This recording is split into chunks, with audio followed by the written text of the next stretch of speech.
तुम्हाला काय वाटतं प्रमाणपत्र न देण्यामागे मुख्य शत्रू कोण किंवा मुख्य देवेंद्र फडणवीस.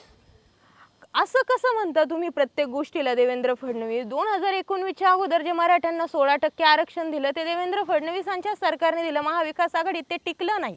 नाही ना, त्या रात्रीची लोणावळा आणि वाशीमध्ये जे घडलं ना त्यावेळेस मीडियामध्ये काय काहीच घडायला? रेकॉर्ड नाही. मी येतानाच पाहून आले, काही भेटतही काय मला त्याच्यावर मग नाहीच ना त्याचा अर्थ. नाही. मग मी ते म्हणते की तुम्ही हे बघा. भेटीत काय घडलं? जर आता आपण पायी कुठं चाललोय हां. आणि ते जर लोणावळ्यात आले, आम्ही लोणावळ्यात थांबलो का? नाही, मुंबईला गेलो पुढं. आणि कुठं बंधार आहे कोणचं? मुंबईत नाही गेले तुम्ही, वाशीमध्येच हो अडले ना, ना. मग. आपल्या म्हणजे मराठा समाजासोबत दगा फटका होतो त्यावेळी तुमचं स्टेटमेंट काय येतं, आपल्याला फसवलंय. आणि ज्यावेळी सरकार आपल्याकडे काही घेऊन येतं त्यावेळी 4-2 लोक जरी मध्ये बोलत असले तर तुम्ही त्यांना थांबवतात. ए शांत बस. तुला थांब म्हणण्याचं कारणच तेवढं असतं की तुझी भूमिका एक तर जातीकडून आहे म्हणून कळत नाही, तुझी भूमिका धडपक्षाकडून आहे म्हणून पण कळत नाही, का तू नुसता गोंधळ घालायला आला हे पण कळत नाही. तुम्ही तिथं चुकलं म्हणले, ठीक आहे, तुमचं म्हणणं आहे गब्बस म्हणलो, मी बोलू दिलं नाही, त्याच्यानंतर आता बोलून दिलं ना. मराठ्यांना आरक्षण न मिळण्यासाठी शरद पवार, एकनाथ शिंदे, देवेंद्र फडणवीस की उद्धव ठाकरे कारणीभूत कोण की हे सरसकट कारणीभूत आहेत? अख्खे 75 वर्षातले जेवढे सत्तेतले आले तेवढे पण. मग एकटे देवेंद्र फडणवीसच आपल्याकडून टार्गेट. हैदराबाद गॅझेट लागू करायचं आणि सातारा गॅझेटसाठी तुम्ही शिवेंद्रराजे भोसलेंचं शब्द प्रमाण मांडलं होतं.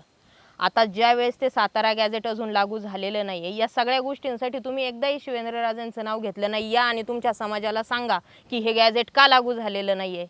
नाही जमत तुमच्याच्याने सरकारवरून जर देवेंद्र फडणवीसांचा दबाव आहे तर राजीनामा टाका, समाजासाठी करा. हे पहिल्यांदा तुम्हाला सांगतो, आणखीन मीडियावाल्यांनी हा प्रश्नसुद्धा विचारला नव्हता मला.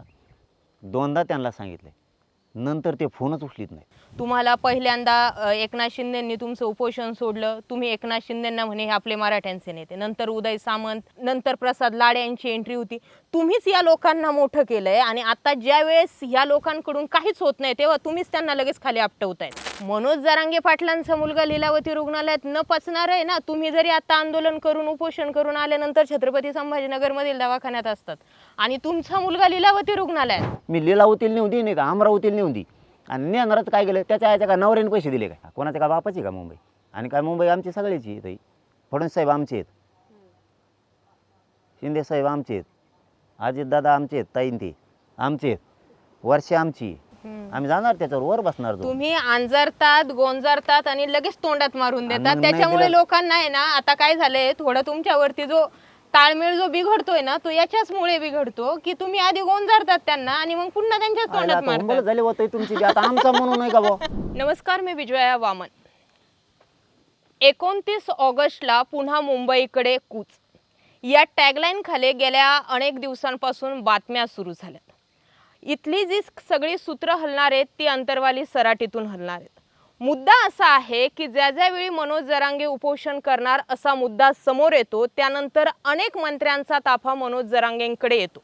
मात्र ते त्यांच्या आंदोलनापासून भूमिका काय बदलत नाही. आंदोलन सुरू झाल्यानंतर जे होईल ते पाहू असं म्हणत जवळपास 6वी-7वी वेळ जी आहे ती आता पुन्हा एकदा आंदोलनाची. आणि त्यामुळे गेल्या अनेक दिवसांपासून आपण मराठा आरक्षणाच्या मुद्द्यावर बातम्या करतोय, याला कव्हरेज देतोय. मात्र मनोज जरांगे पाटील यांच्याशी आपण फेस टू फेस बोललो नाही. तुमचे आमचे अनेक प्रश्न आहेत, ते प्रश्न आपण त्यांना विचारले नाहीत आणि त्यामुळे आज वेळात वेळ काढून आज आपण आलेलो आहोत अंतरवाली सराटी या ठिकाणी आणि बातचीत करणार आहोत संघर्ष योद्धा म्हणून ओळखल्या जाणाऱ्या मनोज जरांगे पाटील यांच्यासोबत. सर नमस्कार. तुमचं खूप धन्यवाद, अगोदर तुम्ही अंतरवालीत आलात, खूप धन्यवाद. तर आम्ही आलोत नगरवरनं. मी जसं म्हटलं की तुम्ही उपोषण सुरू करणार, आंदोलन करणार म्हटल्यानंतर सुरुवातीला एवढं कोणी त्याला खूप वेटेज देत नव्हते, असेल बुवा एखादं आंदोलन. पण आता म्हणजे दिल्लीपासून गल्लीपर्यंत पुन्हा मुंबईकडे जायचं म्हटल्यानंतर काय घडणार या चर्चा सुरू झाल्यात. माझं म्हणणं असं आहे की मनोज जरांगेंना पुन्हा मुंबईकडे जाण्याची वेळ का आली? त्यांच्यातला जो गर्विष्ठपणा आहे त्यामुळे त्यांच्यावरती ह्या वेळी येतात. त्यांना एक गोष्ट चांगली माहीत झालेली की लोकांची नस नेमकी काय, वेळेवरती गोड कसं बोलायचं आणि सत्तेवरती कसं बसायचं, ही त्यांनी पिढ्यानपार राबवलेली एक प्रक्रिया आहे राजकारणातली.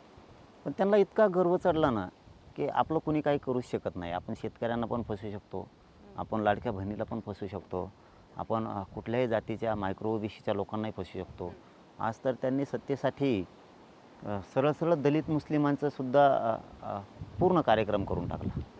त्यांनी शेतकऱ्यांना तर असं मानसुद्धा वर काढता येत नाही इतके हाल सध्या सुरू केले.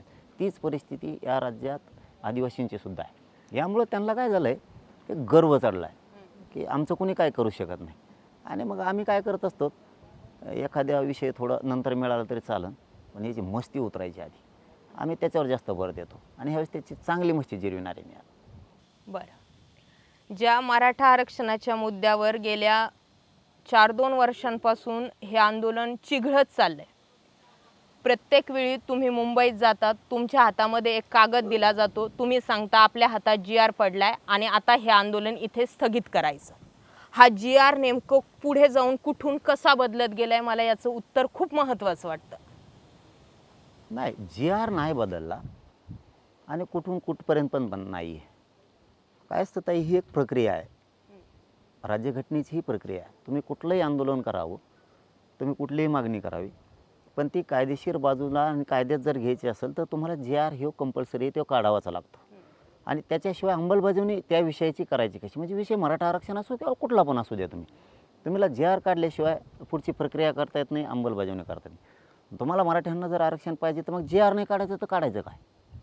1994ला ज्यावेळेस आपलं असणारं 16% आरक्षण दिलं गेलं मराठ्यांचं, त्यावेळेस GRच काढला ना. GR शिवाय तुम्हाला कुठल्याही कायदेशीर प्रक्रियेत जाताच येणार नाही कधीच. GR चांगला मराठ्यांना दिला, पण ते खोटं नाही आहे ना, तो फसवा आहे. फक्त सरकारची नियत पुढे चालून फिरली की मराठ्यांना जरी GR काढला तरी अंमलबजावणी करून त्याचे प्रमाणपत्र द्यायचे नाही. म्हणून त्यांना आता नीतिमत्ता त्यांची ठेप्याला आणायचं हे आंदोलन.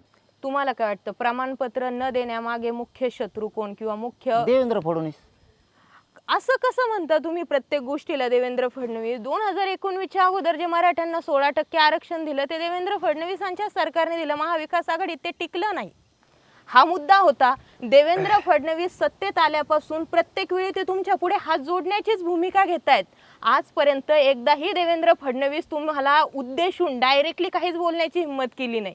म्हणजे ती व्यक्ती अशी आहे की तुम्हाला प्रत्येक वेळी हात जोडते आणि तुम्ही की नाही, तुम्हाला सोडायचंच नाही. ह्या भूमिकेत का आलात तुम्ही? त्यांची हात जोडायची सिस्टम तुमच्या नाही लक्षात यायची लवकर. हात जोडणं म्हणजे त्या समाजाला काहीच मिळू देणं नाही, अशी त्यांची ती सांकेतिक भाषा आहे. ते ज्याला हे बघा, तुम्ही शेतकऱ्यांना हात जोडले, त्यांनी कार्यक्रम केला. त्यांनी लाडक्या बहिणीला हात जोडले, कार्यक्रम केला. त्यांनी ज्या ज्या समाजाला आत्तापर्यंत हात जोडले त्यांचा त्यांनी कार्यक्रम केलेला आहे. ते उलटे सूत्र आहेत तिथं. ज्या माणसाला मराठ्यांच्या बद्दलचा खूप द्वेष आहे, जो कधी आपण बोली भाषा जरी एखाद्या वेळेस आपण जे शिव्या देतो किंवा काय बोलतो, ही बोली भाषा जरी बोललो तरी त्याला लागतं. पण तो स्वतः दुसऱ्यांच्या महिलेवरती गोळ्या घालून रक्ताच्या चिखलात लोळत्यात, आक्रोश करतात, तरी माया येत नाही, असा तो माणूस. GR काढलाय ना, मग काय अडचण काय होती? तो GR एकनाथ शिंदे मुख्यमंत्री असतानाही काढला गेला होता. आता नाही, पण आपले एकनाथ शिंदे, जेव्हा तुम्ही लोणावळा आणि वाशीमध्ये जे काही घडलं एकनाथ शिंदे मुख्यमंत्री असताना, म्हणजे आतापर्यंतच्या तुमच्या सगळ्या बैठका ऑन रेकॉर्ड आहे मंत्र्यांसोबत बोलताना, पण लोणावळा आणि वाशीमध्ये बंद दाराड अशी काय चर्चा झाली आणि तुम्ही वाशीत जाऊन एकनाथ शिंदेच्या हातून उपोषण सोडलं, ती टाइमलाईन अजूनपर्यंत आमच्या हातात आलेली नाही. आता मीडिया तिथंच आहे ना. नाही ना, त्या रात्रीची लोणावळा आणि वाशीमध्ये जे घडलं ना, त्यावेळेस मीडियामध्ये काहीच रेकॉर्ड नाही. मी येतानाच पाहून आले, काही भेटतही काय मला त्याच्यावर. मग नाहीच ना त्याचा अर्थ. नाही, मग मी ते म्हणते की तुम्ही भेटीत काय घडलं. जर आता आपण पायी कुठं चाललोय आणि ते जर लोणावळ्यात आले, आम्ही लोणावळ्यात थांबलो का? नाही, मुंबईला गेलो पुढं. आणि कुठं बंदार आहे कोणचं? मुंबईत नाही गेले तुम्ही, वाशीमध्येच अडले ना. आता त्यांनी तिथं अधिसूचना काढली ना सगळ्या सोयऱ्यांची, आणि 10% आरक्षणाकडे वळाले. कुणबी प्रमाणपत्र शोधायला गेले, तिथपर्यंत जवळजवळ 57 लाख नोंदी झाल्या. प्रमाणपत्र वाटप पण सुरू होते. त्यांनी सांगितलं आता अधिसूचना काढली ना, वेळ तर द्यायला लागेल. आणि तिथं कायदेशीर अभ्यासक होते ना, मी एकटा नव्हतो तिथं. वाशीत असं नाही की मीडिया पण झोपलेला होता, सगळे माझ्याजवळ होते टोटल. तिथंच होतं, दार बंद नव्हतं. बर, कुठलं दार बंद नव्हतं. मंत्री येत होते, जात होते, रात्रभर ते सुरू होतं. आम्ही कोणाचं ऐकत नव्हतं. कोणाचंच. पण ते जर तुम्ही राजपत्र काढलं आहे, एखादी सूचना काढली, तर तिला हरकती मागायच्या होत्या त्यांना. नंतर त्यांना जी आर काढायचं ती एक प्रक्रियाच होती. पण याचा अर्थ मी सोडलं आहे का आत्तापर्यंत त्यांना?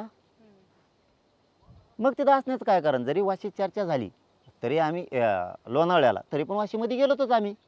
तिथे जाऊन तुम्ही विजयी सभा केली ना डायरेक्टली. अहो मग तिथं जी आर दिला ना सगळ्या त्या अधिसूचना दिल्या ना मग त्यांनी. मला तेच म्हणायचंय की इतका आता हे पहा, मी या समाजाची मुलगी म्हणून माझे काही प्रश्न तळमळीचे आहेत. माझं म्हणणं असं आहे की लाखो लोक मुंबईत जातात, लाखो लोक तुमच्या शब्दावर येऊन उभे राहतात.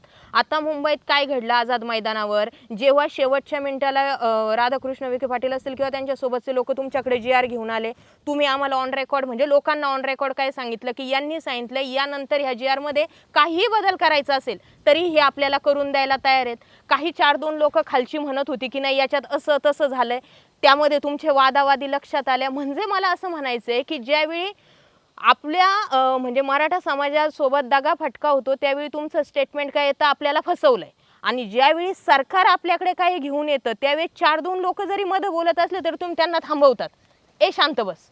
मग ह्या भूमिकेमुळे काय झालेलं आहे की एक संभ्रम निर्माण होतो की मग नेमकं पाटलांच्या हाती काय लागलं. काय असतं, आपण कधीही कोणाला गप्प बस म्हणत नाही.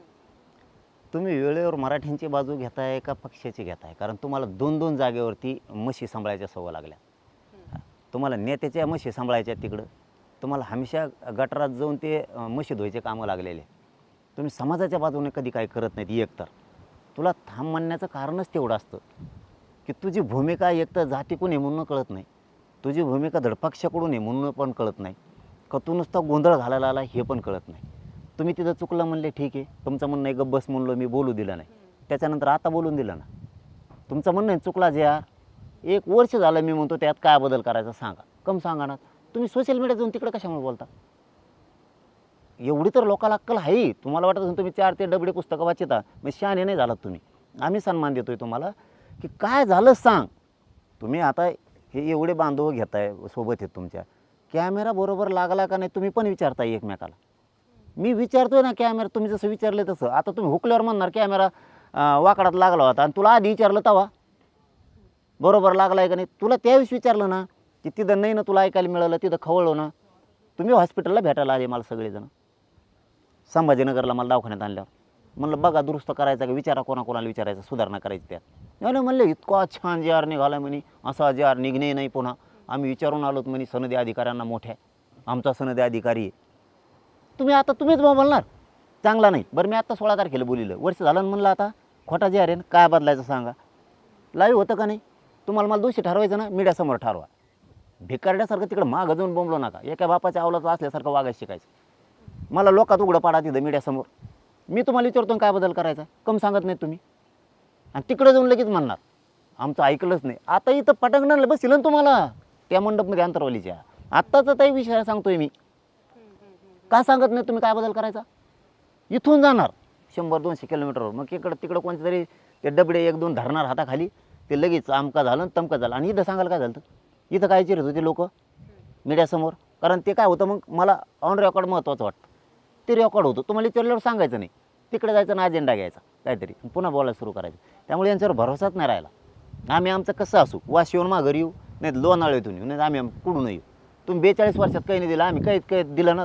10,000 का दिले प्रमाणपत्र, 22 लाख का दिले ना. समाजाच्या लेकराचं कुटुंबाचं कल्याण करू शकलो. तुम्ही काय केलं मग? पांढरे कपडे घातले, नुसते चेचमे लावून इकडे तिकडे हिंडले म्हणजे का तुम्ही नेते झाले किंवा लय मोठे अभ्यासक झाले का? आणि झाला तर काय केलं? मी आत्तापर्यंत नाही विचारलं आहे तुम्हाला कधी, मी त्यांना कधी नाव पण नाही ठेवलं, आत्ता पण नाही ठेवतो. तुम्ही विषय काढला म्हणून सांगायलो. तुम्ही काय केलं मी ही जिंदगीत विचारत नाही. तुम्ही करा नका करू, मला जे करता येईल ते करतो. उगाच बसायचं कुठं बी आंदोलनाला. आता मी बसलो तेव्हा म्हणले काय नाही मिळेल, आता तुम्ही बसले तेव्हा काय मिळालं? दुसऱ्याला बोलायला किती गोड लागतं, मीडियासमोर असला की किती गोड लागतं बोलायला. आता तुम्ही काय केलं द्या की उत्तर जरा मराठ्याला. तुम्ही काय केलं आता बसून? आम्ही बसलो तेव्हा चुकला, आमचं ऐकलंच नाही. तिथं बोलताना एकटा असतो, इथं संघर्ष असतो. इथं लोकांना पण सोबत ठेवावं लागतं, सरकारला पण खेळावं लागतं. इथं नुसतं संकट आहे. एकट्याला तुम्हाला नुसतं मीडिया सोशल मीडियात जाऊन बोलायला संकट नसतंय, नुसतं ज्ञान पाजळायचं आहे फक्त. आता दोन्ही तुमच्याजवळ होतं, ज्ञान पण आणि आंदोलनाचं हत्यार पण. आता काय मिळालं? ठीक आहे. 1994च्या जी आरचा तुम्ही उलगडा केला. तुम्हाला असं नाही वाटत की 1994चा जी आर निघण्यामागे शरद पवारांची भूमिका महत्त्वाची होती? आता हे झाले जुने लफडे, ते आमचे आणले त्यांनी मुळावर, त्यांनी आणले आमच्या मुळावर. आमचं हक्काचं आरक्षण होतं, आम्हाला द्यायचं सोडून तिकडं वाटीत बसले. पण आता तेच रड गाणं जर वाजत बसवतं, पुढचं आहे ते सुद्धा जात आहे.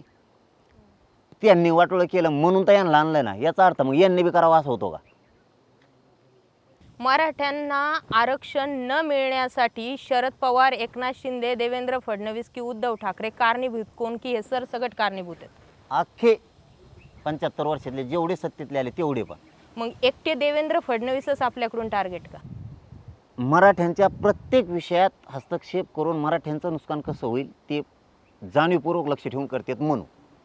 देवेंद्र फडणवीस नसता त्या माणसाला मी हल्ला होण्याच्या अगोदर मानत होतो की ह्यो माणूस चांगले राजकारणी ज्यांना ओठणीवर येत नाही त्यांनाही ओठणीला आणतो, चांगलं काम करतो असं अगोदर वाटायचं. पण ज्या दिवशी आमच्या महिलेवरती हात टाकला ना, त्या दिवशी तो माणूस मनातूनच उतारला.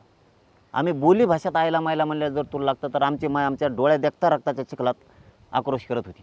तुला मायासुद्धा नाही आली, उलट तू आमच्या विरोधात ठराव ठेवलास अधिवेशनात. तुम्ही आई माय केलेलं कसं सहन करणार? काही नेते बोलायला लागले तिकडून, तर ते त्यांनासुद्धा गप केलं. म्हणे खरी वेळ तुमच्यावर आल्यावर मीच आधी येईन म्हणे. म्हणजे आमच्या आई माईला हाणलेल्याचीच माया दया नाही आहे त्याला.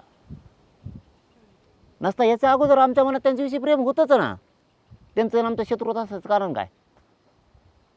आमची आई तुमच्या इतकंच काय बघत नाहीत तुम्ही? आमच्याकडून कसं काय सन्मानाची भाषा पाहिजे तुम्हाला? फक्त तुम्ही कधी सन्मानाची भाषा शब्द वापरणार आहेत या समाजाला? कधीच नाही. सन्मानाचे शब्द आमच्याकडून तुम्हाला अपेक्षित असले, तुम्ही तसं समाजाशी वागावं लागतं. तुम्ही गोळ्या घातल्या, गोळ्या अक्षरशः. त्यावेळेसचे चित्र बघणारे बेशुद्ध पडलेत ताई, बेशुद्ध. तरी पण छातीवरती पाय देऊन बंदूकच्या दस्त्यानं मारत होते गोळ्या संपल्यावर. आत्ता जे आपल्याला 2019च्या आधी 16% आरक्षण दिलं होतं, जे महाविकास आघाडीच्या काळात टिकलं नाही, त्याच्यावर तुमचं काय म्हणणं आहे? कोणचं टिकलं नाही? जे 2019च्या अगोदर 16%. अरे ताई, हे लई चाबरे लोक आहेत राव. हेच देणार, हेच घालणार, हेच खुटी काहीतरी त्याच्यात ठेवणार, हेच पुढं घालणार, हे त्याच्या सत्तेवर म्हणणार महायुतीने टिकेल नाही, महायुती म्हणणार महाविकास आघाडीने टिकेल नाही. यांना आम्हाला टिकू द्यायचं नाही, हेच मंत्र गोरगरीब जनतेला घ्यावं लागणार आहे. यांना आपल्याला टिकू द्यायचं नाही, हे आतून पुरे एक आहेत. हे फक्त म्हणणार उद्धव ठाकरे सरकारने टिकू दिलं नाही, उद्धव ठाकरेंचं सरकार म्हणजे महाविकास आघाडी सरकार म्हणणार महायुतीने टिकून दिलं नाही. आपण खूप बोध घेणं गरजेचं आहे गोरगरीब जनतेनं. यांना आपल्याला टिकू द्यायचं नाही. यातून एकमेकाचे पोरं वाचित आहेत, एकमेकाचे किती भ्रष्टाचार केलं तर वाचित आहेत. हे फक्त आपले लेकरं वाचवायला येत नाही. आपण जे ठेका घेतला आहे ना, यांना सुखा समाधानाचे दिवस आणायचे, हे आपल्याला बंद करावं लागेल. तेव्हा आपले लेकरं हे सुखी करतील. आपल्याला आझाद मैदानावरती जो शब्द दिला होता, हैदराबाद गॅझेट लागू करायचं आणि सातारा गॅझेटसाठी तुम्ही शिवेंद्रराजे भोसलेंचं शब्द प्रमाण मांडलं होतं. आता ज्या वेळेस ते सातारा गॅझेट अजून लागू झालेलं नाही आहे, या सगळ्या गोष्टींसाठी तुम्ही एकदाही शिवेंद्रराजेंचं नाव घेतलं नाही. या आणि तुमच्या समाजाला सांगा की हे गॅझेट का लागू झालेलं नाही आहे. नाही जमत तुमच्याच्याने सरकारवरून जर देवेंद्र फडणवीसांचा दबाव आहे तर राजीनामा टाका, समाजासाठी करा, असं तुम्ही त्यांच्यावर जसं दिल्लीत झालं आणि तुम्ही गेले होते की राजीनामा टाका जर नैतिक जबाबदारी स्वीकारता येत नाही. तर शिवेंद्रराजेंचे सुद्धा मराठा समाजाला आरक्षण न देणं, तुमच्या शब्दाचं पालन न होणं म्हणजे ती नैतिक जबाबदारी झाली ना. मी म्हणजे सत्य ते तुम्हाला सांगतो की मी कधीच राजीनामा मागितला नाही. म्हणजे मी तिकडे दिल्लीला गेलो तरी द्या म्हणलो नाही. माझं कर्तव्य त्या लेकरांच्या पाठीशी उभं राहणं होतं, तेच केलं मी इथं सुद्धा मागितलं नाही. शेवटी राजगादीचा सन्मान करावा लागतो. दोनदा त्यांना सांगितलं. हे पहिल्यांदा तुम्हाला सांगतो, आणखीन मीडियावाल्यांनी हा प्रश्नसुद्धा विचारला नव्हता मला. दोनदा त्यांना सांगितलं, नंतर ते फोनच उचलीत नाही. त्यांना वाटत असं बहुतेक चायले फटकळे काही म्हणतंय काय. कंप्लीट 2 महिने झाले ते फोनच उचलत नाहीत, 1.5-2 महिने झाले ह्याच विषयात. त्यामुळे आम्ही लावा सोडलं, कारण आमच्यात कुवत आहे लढायची, आमच्या क्षमता आहे. राजगादीचा अवमान करायचा नको, बोलायचा नाही. मी कधीच डॉक्टर बाबासाहेब आंबेडकरांच्या वारसालाही कधी बोललो नाही, ना अहिल्यादेवींच्या वारसालाही बोललो नाही, छत्रपतींच्या वारसाला बोललो नाही. आपल्याला जर एखाद्या विषयात यश प्राप्त करायचं तर आपल्यावर कुवत असायला लागते. कोणाच्या आधारावरती टेकवरती आपण कधीच जिंदगीत समाजाला किंवा समाजाच्या लेकराला मोठं नाही करू शकत. आपल्यात वैयक्तिक कुवत आहे का, आपल्या क्षमता आहे का, तर आपण लढायचं असतं. कोणीतरी धोका देऊन गेला म्हणून आता त्याच्यावर रडत बसण्यापेक्षा आपण पुढचं काम करत राहू ना. म्हणूनच 29 ऑगस्टला पुकारलं ना. आता काय त्यांना फोन लावतो, कुणाला टाईम 50 बाऱ्या फोन लावायला. बरं, ह्या GR मध्ये जो राधाकृष्ण विखे पाटलांनी म्हटलं होतं की जो असेल तुम्ही जे चेंजेस सांगताल ते आम्ही करून देऊ, इथे नेमकी आपली फसवणूक कशी झाली? चेंज करायसारखं नाहीच ना. मग अडलंय कुठं नेमकं? तेच काल विचारलंय मी त्यांना. मग स्पष्ट प्रश्न विचारलाय, तुम्ही आम्हाला मुंबईत फसवलं का JR काढून का नाही, खोटं आहे का खरं आहे एवढंच मला सांगा. ते म्हणले खरं आहे. आणि म्हणलं मग प्रमाणपत्र कुठे? कुठे उत्तर त्यांचं? मग प्रमाणपत्र कुठे आहेत? एक तर त्यांना मिळच नाही. म्हणजे ते ना लई घाळ माणूस एकतर, म्हणजे असं सिरियस घ्यायचंच नाही. ते बाकीचे विषय सिरियस, राजकारणात कसं फोडायचं, नोटा कशा कमायच्या, शाळा कॉलेज संस्था कशा चालायच्या, महाराष्ट्रातल्यानी नाही दिल्यावर मग वरच्याला कसं धरायचं, हेच यांना छक्केपंजे येणार. याच्यात ती सिरियसच नाही आहेत. एकदा म्हणते 14,000 निघाले कुणबी प्रमाणपत्र गॅजेटनुसार, एकदा म्हणते 308च निघाले, एकदा म्हणते 32,000 निघाले. त्यांना मिळच नाही. काल तसंच, काल त्यांना विचारलं मी, महसूल मंत्री म्हणतात बावनकुळे साहेब 22 लाख नोंदी निघाल्यात. नाही म्हणे निघलेच नाही. यांना काहीच मिळ नाही आहे. हे नाही का नामधारी नुसते झालेत म्हणून झालेत नाव कमवायसाठी त्या उपसमितीवर अध्यक्ष. हे फक्त झालेत म्हणून झालेत. यांना फक्त मोठे पण कमवायचं आहे. काय दिलं आणि ते यशस्वी झालं तर आम्ही दिलं, नाही झालं तर ढकलून लावायचं. एक तर ते झाल्यापासून 1 वर्षात त्या समितीचा अध्यक्ष म्हणजे मुंबईनं आल्यापासून म्हणून ते कवा व्हायनाचा अध्यक्ष, एक तर एक प्रमाणपत्र त्यांनी काढलं नाही. शिंदे साहेबाच्या काळात जे प्रमाणपत्र सुरू होते ते पुरे बंद केले यांनी. हे झाल्यापासून वाढायला पाहिजे होतं. हे नुसते ते शिंदे समितीला वाढ देतात. ती शिंदे समिती पुढे गोव्यात लोकायुक्त झाली तिकडं, ती तिकडंच हिंडती समुद्राच्या काठाकाठाने, आणि अध्यक्ष इकडची महाराष्ट्राची. तेही त्यांना सांगता येत नाही काहीच नाही. मग ते नाही का नुसते झालेत म्हणून झालेत. एक दिखावा माल नसतो का, फक्त लटकून फुलाय बा. दुकान असतं बघा साड्याचं, त्याचं भारी भारी भारी भारी लटकेलेलं असतं, डिझाईन काढायला. अशी डिझाईन लटकेल्यासारखा फक्त विखेनं लटकून फुलंय. काम करीत नाही, काय नाही. म्हणून तर हे त्यांना आता दण काय आता कळतंय त्यांना काय होणार आहे त्यांचं आता लक्षात. म्हणून तर काल त्यांनी लगेच रात्री GR काढला ना. फक्त आणि फक्त आझाद मैदानावरतीच बसू शकतात. कारण मी म्हणतो मी वर्षावर जाणार आहे. त्यांना माहिती येडही हे वर्षावर खरंच येऊ शकतं. हे देवेंद्र फडणवीसला चांगलं माहिती. मी ताई 1 वर्षात देवेंद्र फडणवीसला, तुम्ही जे म्हणलात मग की देवेंद्र फडणवीसलाच का बोलता, 1 वर्ष झालं मुंबईहून आल्यापासून मला देवेंद्र फडणवीस साहेबाला बोललेलं दाखव. त्यांनी GR काढला, म्हणलं समाजाच्या लेकराचं कल्याण करायला लागला आहे, मराठवाड्याचं हैदराबादचा GR काढला. एके शब्दानं दुखवलेलं दाखव. ते म्हणता त्यांनाच का बोलता. एक शब्दाने त्यांना दुखवलं नाही. आम्हाला वाटलं आता आमच्या लेकराचं कल्याण करायला आहे ना, आपल्याला काय करायचं, महायुतीचं महाविकास आघाडीचं आपल्या लेकराचं कल्याण होऊन जाईल समाजाचे. तर बघ त्यांनी ते हे मध्ये घातलाच बावनकुळ्या, त्यांनी केलेच रद्द आमचे, आणि तरी बोलायचं नाही.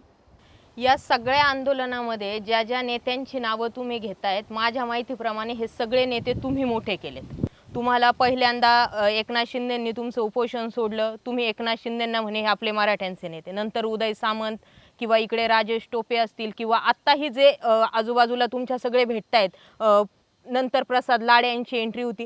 तुम्हीच या लोकांना मोठं केलंय, आणि आता ज्या वेळेस या लोकांकडून काहीच होत नाही तेव्हा तुम्हीच त्यांना लगेच खाली आपटवतायत. या सगळ्या त्यांनी नाही आपल्याला कामाला आहे ना, पण ते तर राजकारण खेळतायत. पण आपलं हे 90वे आंदोलन होतंय. आताही आपण 29 ऑगस्टला आझाद मैदानावर जाऊन बसले, ते पोलिसांचा धाक टाकतात. अजूनही माहिती नाहीये ज्या पोरांवर केसेस पडलेल्या आहेत त्यांच्या अजूनही यांनी सरसकट मागं घेतलेल्या नाहीयेत. तुम्ही प्रत्येक वेळी जे शब्द घेतात किंवा हे मागं घेणारे हे सांगतात, अजूनही माझ्याकडे त्याची ठोस आकडेवारी नाही की किती मुलांच्या केसेस यांनी मागे घेतल्यात. आत्ताही जे आंदोलन होणार त्यांनी सांगितले की तिथे अन्न शिजवण्यास मनाई आहे. आजूबाजूच्या खाऊ गल्ली ज्या आहेत त्या बंद राहणार. आम्ही शिजवून खात असतो तरी. हा, पण गावाकडची पोरं तिकडे जाणार. हे तुमच्या आंदोलनामध्ये जे विद्यार्थी आहेत त्यांच्यावर जर केसेस पडत राहिल्या तरी नंतर हे झटे घालणार कोण आहे? आता बऱ्याच जणांना ज्यांना नोटीस आल्या आहेत, सगळेच जण तुमच्यापर्यंत येऊन नोटीस घेऊन दाखवू शकत नाहीत ना. हे बघा ताई, सगळ्याच विषयाला जर आपण भीत राहिलो तर आपली पुढची पिढी जगणार नाही. तुम्ही आत्ता कणखर झालात तर तुमच्या शब्दाच्या माऱ्यावरती आम्ही कणखर होत असतो. चांगले चॅनल चालते त्या लेवलला तुम्ही चालताय. तुम्हाला काय झाडावर चढवत नाही मी, मोठे पण नाही द्यायला. तुम्ही तुमच्या शब्दाच्या माऱ्यावरती लोक टिकून असतात.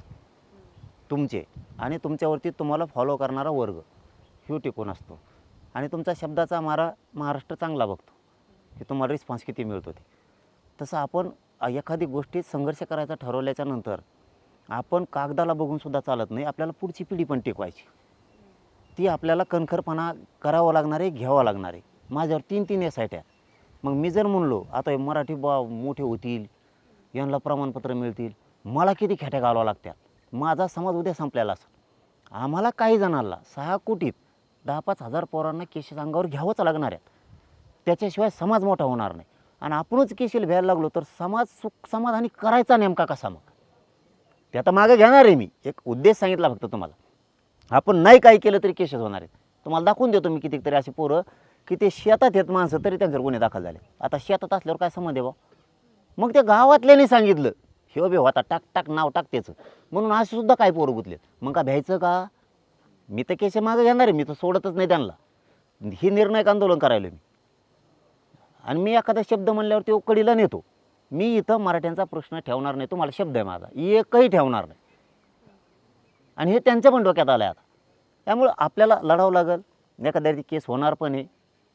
आपण केशीलाच गेलो तर उद्या पोरांचं भविष्य खुटून पडणार आहे. आज शिक्षणात इतके हाल चाललेत. लेकरा बाळाचे शिकायला फीस भरायला पैसे नाही. आत्ताच ते हे इथं बसली समोर, लय लांब नाही, बरं झालं इथंच बसली. पुरीचे पैसेच भरायला नाही. हे MBBS करते. काय कोण जळून गेले त्यांची, कोणची बँक पडली ना, आता पळून गेली कोणची बँक. ती बँक पळून गेली, यांचे पैसे त्याच्यात गुंतले. आणि आता पुरीला भरायला कुठं पैसे आणतो. ही परिस्थिती आजची.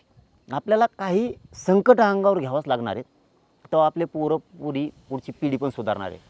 आता तुम्ही फीचं उदाहरण दिलं. यांच्याकडे पैसे मुलांची फी भरण्यासाठी पैसे नाही. एकीकडे तुम्ही सांगितले मीडियामध्ये की मला कुट्टेवरींच्या गाड्यांमध्ये फिरण्यासाठी समाज ऑफर करतोय. आता आम्हाला माहिती आहे जशी आंतरवालीतून तुम्ही मुंबईकडे जाणार, JCB, फुलं, गाड्या, ताफा, तामझाम सगळं आहे ना. लोकांना बोलायला जागा भेटते. यांच्याकडे काय कमी आहे मराठा समाजाकडं? कुठीत खर्च करताय जे मंत्र्यांना जमत नाही, आमदारांना जमत नाही. तो एक साधा 2 एकरच शेती माझ्या मते तुम्हाला जी मीडियामधून पाहिली, तो माणूस हे करतोय. आणि एकीकडून माहिती आमच्या पोराबाळांना फी भरायला पैसे नाही, दुसरीकडनं इतकं सगळं दिसतंय. कन्फ्युजन आणि आणखी चर्चा वाढल्या ना त्यामुळे. कोणचा वर्ग समाज असा नाही की त्याच्यात श्रीमंत वर्ग नाही? अहो पण आपला दिसतोय ना लगेच. तुम्ही दाखवतायत, एक शोपीस बनतो तो लगेच. हे बघा, असा कोणचा वर्ग आहे की त्याच्यात श्रीमंत नाही? कोणचा वर्ग आहे असा समाजाचा की त्यांच्यात गाड्या नाहीत? त्यांना देत नाही कोणी, मला देते त्याला मी का करू? त्यांना देत नाही, ते नियतीनं चांगले राहत नाही समाजासोबत. माझ्या समाजात श्रीमंत वर्ग आहे, त्यांच्या समाजात नाही काय. आमच्या समाजात बागायतदार वर्ग आहे, त्यांच्या समाजात नाही काय. म्हणून आम्ही आरक्षण नाही घ्यायचं का? शोपीस दिसतो म्हणून आरक्षण नाही घ्यायचं का? त्यांचा नाही का शोपीस? आमच्याकडे बाग आहे, त्यांच्याकडे बी आहे. आमच्याकडे पेट्रोल पंप आहे, त्यांजवळ बी आहे. आरक्षणाचा त्याचा काय संबंध? दिसणं मग तुमचं नाही का दिसत? तुमच्याकडे त्या गाड्या आहेत, कोणाकडे नाहीत? सेकंड भुजबळजवळ गाड्या नाहीत काय? मग काढा ना त्याला आरक्षणातून बाहेर. असं काय असतं, एक प्रेम असतं. आपल्या लेकरासाठी लढतोय, गरिबाचा आहे. आपल्याजवळ काय आहे? JCB नेऊन लावा तिथं. यांना कोणी असून नेऊन लावित नाही तिथं. ही नीट वागत नाहीत. हे पद घेणार, नाही तर मंत्री होणार, नाही तर आमदार होणार, नाही तर कुठेतरी पैशाच्या एखादा फाळका हाणणार. आणि यांना कोण जाईन JCB घेऊन? माझ्या समाजातल्या लोकांना असं वाटतं श्रीमंत वर्गाला, राजकारणी मराठा, उद्योगपती मराठा आणि नोकरीत असणारा मराठा, IPS IAS लेवलचा असणारा, क्लास 1 क्लास 4 पर्यंतचा, यांना काय वाटतं आपण नाही जाऊ शकत तिथं. आपल्या लेकीबाळीसाठी लढतोय ना, आपली जो ती वस्तू आहे ती जाऊ द्या ना तिकडं. हे मोठेपण प्रामाणिकपणातून कमावं लागतं. तुम्हाला थोडं नाव झालं की मंत्र्याच्या गळ्यात हात टाकून हिंडायचं. मी मंत्र्याला कचाकच घोडे लावतो जवळ बसल्यावर, फक्त जातीसाठी. नाही तर आज मंत्री आमदार माणसं तोडत नाहीत. समाज जर तुटला तर हे आमदार मंत्री कामाला येतील म्हणतात. मी म्हणतो समाज कामाला येणार आहे, कारण समाज अमर राहणार आहे. सत्ता आणि विपक्ष अमर कधीच राहणार नाही. यांना अमरत्व कधीच प्राप्त झालेलं नाही. समाज योग कायम राहणार आहे. हे काय 5 वर्ष राहते नाही चालले, यांच्यावर प्रेम करून काय करायचं? हे प्रेम कमवायला आपण इमानदार असायला लागतं, आपलं रक्त ओरिजिनल असायला लागतं.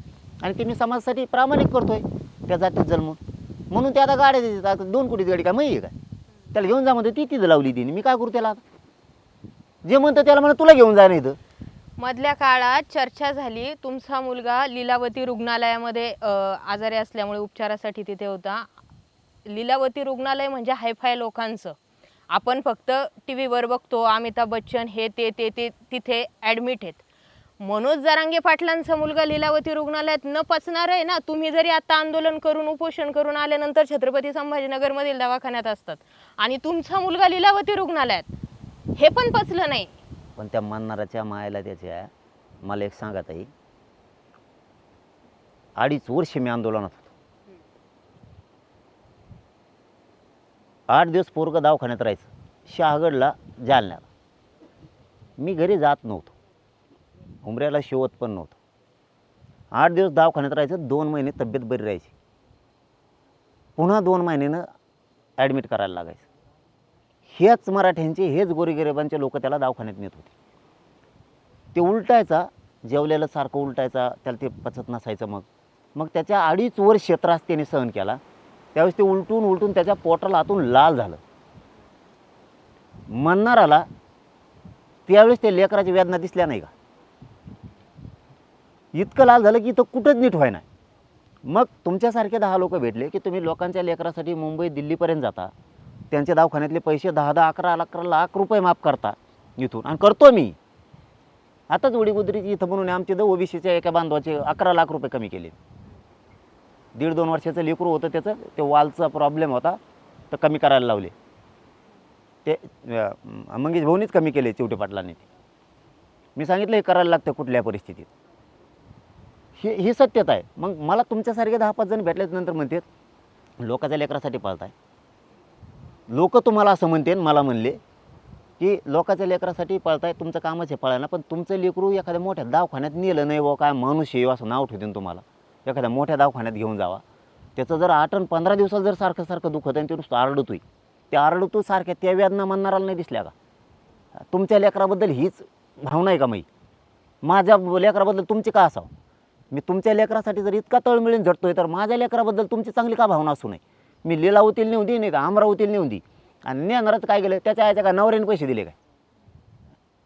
आम्ही लीलावतीला नेऊ, नाही तर तिकडं अमेरिकेत नेऊन ॲडमिट करू, तुला काय घेणं आहे? तुला काही प्रॉब्लेम? तू आला एखादी गोळी देऊ लागायला 2 रुपयाची, तुला काय प्रॉब्लेम आहे? लोक मला इकडून पण नाव ठेवावं लागले, इकडून पण. मी म्हणलो बरं का नको त्या दवाखान्यात, हे तुम्ही जे म्हणलात ना ताई, हे मी म्हणलं नको, लय काय काय हरामी पायदाशी आता आहे, नको यार म्हणलं, इकडंच कुठंतरी बघू. अहो मला 2.5 वर्ष झालं ते रापलंय, त्याला आता दुखणं ते. तुम्ही जरा विचार करा बारीक. लोक तुम्हालाच उद्या नाव ठेवतात, दुनियासाठी जीव द्यायला निघाला, स्वतःच्या पोटच्या गोळ्यासाठी ह्यो मोठ्या दवाखान्यातसुद्धा नाही. म्हणून आम्ही इथून तिथं नेलं आणि त्या चांगल्या चांगल्या डॉक्टरांनी तपासलं. आता 4 दिवसात, त्यावेळेस ते 4 ते 5 दिवसात नीट झालं. आता फिरता यायला लागलं. माझं पोरगं फिरू नये का अशी अपेक्षा आहे का? माझं पोरगी नीट होऊ नये अशी अपेक्षा आहे त्याची. आणि तो आहे ना सांगा संभळीत घरातले ते बायको पोरं, ते म्हणणार कोण आहे तर मला माहिती नाही. तुम्ही प्रश्न विचारलाय म्हणून म्हणतोय. मला सोशल मीडियावर ध्यान द्यायला वेळ नाही. तुम्ही आता तुमच्या नजरेनं बघितलंय, मला सारखे लोक आहेत, 24 तास मला लोकांचं काम करायला लागतं, मला वेळ पण नाही. पण त्याच्या पोराला, त्याच्या पोरीला, त्याच्या बायकोला तो ध्यान देत नसन का? काय कपडे आहेत का नाही, दुखत आहे का नाही, बाजार आहे का नाही? 2.5 वर्ष बाजार आहे का नाही बघितलेला माणूस आहे मी. 2.5 वर्ष. आंतरवाली सराटीमध्ये लाठीचार्ज झाला, तुम्ही जबाबदार देवेंद्र फडणवीसांना ठेवलं, मान्य झालं. त्या दिवसानंतर आत्तापर्यंत देवेंद्र फडणवीसांच्याच अंडरखाली असलेले मंत्री तुमच्यासमोर हाताची घडी घालून बसतात. जी आंदोलनाची भूमिका असते, आम्ही मागण्या ठेवणं आणि त्यांनी काहीतरी त्यावरती रिॲक्ट करणं, हे सरकार गेल्या 2.5-3 वर्षांपासून करत आलंय. तुमची दहशत म्हणा, घाबरतंय म्हणा, समाजाची भीती म्हणा, जे असेल ते असेल त्या गोष्टी. पण मग हे सगळं सुरू असताना आई बहीण आपली काय आणि त्यांची काय? पण कुणाचीच आई बहीण आपल्या लोकांनी नाही काढली पाहिजे, किंबहुना तुमच्याही तोंडून नाही निघाली पाहिजे, ही एक समाजाची भावना आहे.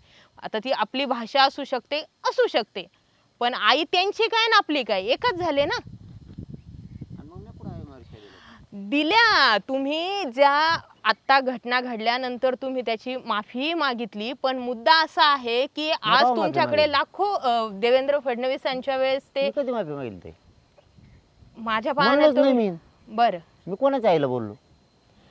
मध्यंतरी जो विषय झाला होता त्याच्या देवेंद्र फडणवीसच म्हणता ना तुम्ही, आणि आमची आहे मी तेच म्हणते, त्यांची काय आपली काय, मग त्यांच्यात आणि आपल्यात फरक काय उरणार जे त्यांनी नाही केलं जसं ते? तसंच वागावं लागतं. ते आता दुनिया वेगळी झाली. बरं आता लय मोकार लोक झाले दादा. बरं. आपण मग नुसतं संतांच्या भूमिकेत आलो ते जगूनच द्यायचे नाहीत. मग नाही तुम्ही संतांच्या भूमिकेत नाही, नाहीच मला आहे. बरं म्हणून म्हणजे तर असंच बरं आहे. एवढी भीती त्याच्याचमुळे आहे अरे ना. ताई मी खरं खरं सांगतोय, त्यांना जर त्यांची आई नुसते, आपण एकतर जनरल बोला ठरलं तर मी त्यांच्या आईवर बोललो नाही, सत्य सांगतो.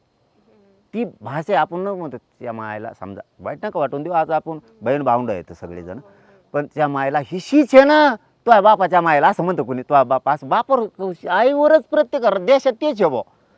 मग मी त्याला एवढंच म्हणलं असं ना, त्या मायला काय नालायक आहे किंवा असं काय, आता माय ती बी ध्यानात नाही, तेवढंच आईवर बोललो ना. आणि तू आमची आई डायरेक्ट तुडवली, नाकं तुटून गेले, कानं तुटून गेले, हात तुटून गेले. चला अंतरवलीत मस्त सांगा, आता तुम्हाला दाखवतो. आत्ता बाजार झोपल्याला मायला गोळ्या लागल्यात, इथं घुसल्यात. एका 9 वर्षाच्या पोरीच्या इथून गोळी घुसली होती, तर इकडून निघली होती. तो आहे पोरीच्या निघल्यावर जमन का? फक्त आमचे गरीब आता हे शेतात काम करते, चिखलात हातपाय भरलेली आहेत, आम्हाला डोक्याला तेल लावायला नाही, आमच्या आईला पायाला चप्पल घालायला नाही, फाटकी साडी आहे तिची, म्हणून आमच्या आईला किंमत नाही काय. आणि तू इले 2.5-3 लाखाची साडी घातली म्हणून तू आईला किंमत आहे काय? कोणतं राज्य चालवतो? राज्याचा मालक झाला म्हणजे काय? तुझ्या घरातली तुला आई वाटते, बायको वाटते, पोरी वाटते, बाकीच्याचं काय? तू कुठं तुडीणार का काय त्यांना? जरी आमचे फाटके कापले असले, आमची आई आहे ना, तिने रक्त सांडलं ना आमच्यासाठी. तुझी मात्र ती आई कोणतं राज्य चालवतो, कोणाला शिकवतो ते? आणि परत सन्मानाची भाषा सांगणार, माझ्याकडून नाही होणार, तुम्हाला काय व्हायचं होऊ दे, चल. तुम्ही आमच्या शेतातल्या आईला सुद्धा आई म्हणा आणि मालातल्या आईला सुद्धा आई म्हणा, त्याला म्हणावं मालक महाराष्ट्राचा. म्हणजे तू तुझ्या आईला आई बनणार आणि आमच्या आईला मार तू तोडून काढणार. चिखलात लोळत होत्या रक्ताच्या, चिळकांड्या उडत होत्या, अक्षरशः चिळकांड्या. खाली जर माणूस नाही पडला तर दोन्ही हाताने बंदुकीचा दस्ता आणत होते. इटाने आणा होय, अवलादीने आहे इटानी. यांच्या हातातले ते दांडके मोडले म्हणून ह्या हरामखोर अवलादींनी इटाने आणलं, इटानी महिलाला आणि पोरायला. तुम्ही राजकारणामध्ये सगळे एकाच माळीचे मणी मानतात, मग परळीमध्ये, बीडमध्ये बजरंग बाप्पा सोनवणे यांना कसं निवडून आणता, संदीप क्षीरसागर यांना? आता हे बघा, तुम्ही असं म्हणू नका मी निवडून आणलं नाही, हे जग जाहीर आहे की तुम्हीच निवडून आणलं. हे सगळे जर एकाच माळीचे मणी आणि एकाच पंक्तीत बसवायचे, तर मग यांना निवडून आणा, यांना पाडा, हे करून कुणी ना कुणी. आता समजा बजरंग बाप्पा सोनवणे, त्यांना तुम्ही निवडून आणलंय, जेव्हा आता 29 ऑगस्टला तुम्ही आंदोलन करणार, तुमच्या शेजारी येऊन बसणार आहेत का त्या आंदोलनाला? संदीप क्षीरसागर येऊन बसणार आहेत का? या मराठ्यांना आरक्षण न मिळायला जर शरद पवार, उद्धव ठाकरे, फडणवीस, एकनाथ शिंदे सगळेच जबाबदार आहेत, तर यांचे नेते तरी कुठे तिथे येऊन बसणार आहेत? मग एकतर तुम्ही राजकारणात ऍक्टिव्ह व्हा, नाहीतर यांच्यातले कुणीच निवडून आणू नका ना. ही भूमिका आहे लोकांची. काय असतंय, आपण आपल्या शेजारी कोणी येऊन बसवत म्हणून कोणाचं काम करायचं नसतं. पहिला मुद्दा तर अगोदरच्यांना गर्व किती झाला हे बघायला लागतं. आपण कोणाला निवडून आणलंय त्याने आमच्या शेजारी येऊन बसावं म्हणून नाही, आपल्या समाजावरती किती वर्षापासून अन्याय होतो हे अगोदर डोक्यात आणावं लागतं. नुसतं आरक्षण ही एकच दुःख माझ्या समाजाचं नाही आहे या राज्यात. आम्हाला अनेक संकटाला सामोरं जावं लागतं. आमचं असून आम्हाला खाऊ न देणं, आमच्या जमिनी असून बळकवणं, आमचे व्यवसाय असून बंद पाडणं, आमचा अधिकारी असून हप्त्यासाठी त्याला त्रास देणं, आमचा कुठं व्यवसाय सुरू असेल तर तो कसा बंद पाडायचा याच्यासाठी प्रयत्न करायचे. खुनं, खंडाण्या, बलात्कार, छेडछाडीपासून माणूस कदरून जाऊन वावरं घरं विकून दुसऱ्या शहरात राहायला जातो. हे सुद्धा संकट आहेत आमच्यापुढं लई सामना करावा लागतो संघर्षाचा आम्हाला, नुसतं एकच नाही. मग ज्याच्यामुळं होतंय त्याला थोडं गोष्टीला आणावं लागतं. कोणाला तरी निवडून आणलं म्हणून आपल्या शेजारी येऊन बसावं ह्या अपेक्षेनं मराठा आता जगत नाही. मराठा पहिला नाही राहिला, मराठा पूर्ण बदलला आहे. मराठा पूर्ण एक फळी झाला आहे. त्याच्या लक्षात येत आहे आता आरक्षणासह अन्यायाच्या पलीकडं बोलणारासुद्धा आता आपल्याला माणूस लागतोय. आणि मी मनोज जरांगे म्हणून बोलत नाही, मी त्यांच्या मनातलं दुःख बोलतोय 6 कोटीचे. उगाच एवढं सोपं नाही इतके सोबत राहायला. मी त्यांच्या मनातलं दुःख बोलतोय, माझ्या नाही. आणि मग त्यांना वाटतं की हे आपल्याच मनातलं दुःख आहे, फक्त आपल्या दहशतीखाली म्हणता येणार आणि यो भेट नाही.